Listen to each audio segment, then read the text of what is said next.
তুমি যেমন আজকের এপিসোডে দেখতে পাওয়া যায় যে আর্য এবং অপর্ণা গাড়ি করে রিসর্টে ফিরে আসে এবং ফিরে আসার সময় কিন্তু আর্য মনে মনে ভাবতে থাকে অপর্ণা এত মাঝে মধ্যে অসুস্থ হয়ে পড়ে কেন, তাহলে কি অপর্ণার সঙ্গে আমার পুরোনো দিনে কিছু যোগসূত্র রয়েছে।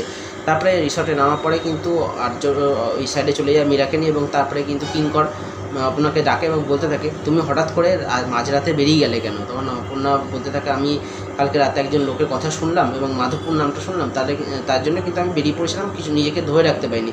এবং তারপরে কিঙ্কর কিন্তু আপনাকে কিছুটা বকাঝকার সুরেই বলতে থাকে এবং তারপরে আর্য বলে যে চলো এখন আমাদের কিন্তু বাড়ি ফিরতে হবে এবং তারপরে তারা একসঙ্গে রিসর্টে যায় এবং তারপরে রিসর্টে গিয়ে সেখানে দেখতে পাওয়া যায় মীরা আর্যকে বলতে থাকে কালকে রাতে তুমি অপর্ণাকে নিয়ে একটা মন্দিরে ছিলে, সেখানে তুমি বললে যে তোমার অপর্ণা তো একজন স্টাফ, তো তুমি সেখানে অপর্ণাকে নিজের বউ বলে পরিচয় দিলে, এটা কি ঠিক হয়েছে? এবং আর্য তখন রেগে যেমন বলতে থাকে অপর্ণা যেমন স্টাফ তুমিও কিন্তু আমার স্টাফ, তোমাকে যেভাবে আমি কোনো জবাব দিতে আমি রাজি নই, এই বলে কিন্তু সেখান থেকে বেরিয়ে যায় আর্য। এবং তারপরে আর্য রাজলক্ষ্মীকে ফোন করে জানায় যে তারা সবাই সুস্থ আছে। রাজলক্ষ্মী আবার অপর্ণাদের বাড়িতে ফোন করে ব্যাপারটা জানিয়ে দেয় এবং অপর্ণা বাবা মা যারা দুশ্চিন্তা করেছিল তারা কিন্তু খুশি হয়ে যায়। তারপরে দেখা যায় অপর্ণা বাড়ি ফিরে আসে এবং অপর্ণার মা বাবা কিন্তু সেটা অপর্ণাকে দেখে কিন্তু খুব খুশি হয়ে যায়। এদিকে দেখতে পায় কিঙ্কর মীরাকে বলতে থাকে যে আর্য এবং অপর্ণা এরা দুজনে খুব একে অপরকে ভালোবাসে, কিন্তু এদের ভালোবাসাটাকে আমি পূর্ণ হতে দেবই না কিছুতে। কারণ মীরা বলে তোমার সমস্ত প্ল্যান কিন্তু আস্তে আস্তে ফেল হয়ে যাচ্ছে।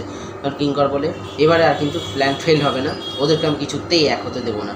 তারপরে আর্য বাড়িতে ফিরে এবং সেখানে বলতে থাকে মানসী কোথায়, মানসী আসে, মানসীকে দেখতে পাচ্ছি না। কারণ এদিকে অর্ক বলতে থাকে কালকে রাতে হঠাৎ করে মানসী পড়ে গেছিলো এবং সেই কথাটা কিন্তু রাজলক্ষ্মী অন্য কথা দিয়ে ঘুরিয়ে দেয়। এদিকে দেখতে পাওয়া যায় যে অপর্ণা বাড়ি ফিরে আসে এবং রুম্পা এবং অপর্ণা ছাদে যায় এবং তারা গিয়ে কথা বলতে থাকে এবং সেখানে কিন্তু রুম্পা বলে যেই কাজটা কলকাতাতে দাঁড়িয়ে হয়নি সেই কাজটা তোরা একদিনের জন্য বাড়িয়ে গেলি, সেখানে কিন্তু সম্পূর্ণ হয়ে গেছে। আমি কিন্তু খুব খুশি। এদিকে কিন্তু অপর্ণা বলতে থাকে যতক্ষণ আমি আর্য স্যারের সঙ্গে কথা বলছি আমার যে কাজটা আমি করেছি সেই কাজটার জন্য ক্ষমা চাইছি, ততক্ষণ পর্যন্ত মনে শান্তি পাচ্ছে না। তারপরে এপিসোডটা এখানে শেষ হয়ে যায়। দেখা যাক নেক্সট এপিসোডে কী হয়।